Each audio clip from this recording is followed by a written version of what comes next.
Alright, so this is the afterwards. Obviously we put a little more than enough. I always like to put a little extra. And then it'll never really do it justice, but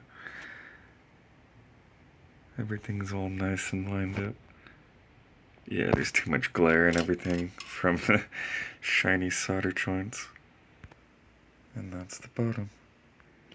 We also gave her a good deep cleaning, changed out all the thermal pads to high performance thermal pads. Let's test her out. And yeah, I almost forgot the heat sink will take care of that too for you. Oh, we're still getting static. Interesting. Alright, I just needed to run some good IPA through there. We are back in action. Before you had to wiggle it for it to work, and when it did work, it was fuzzy.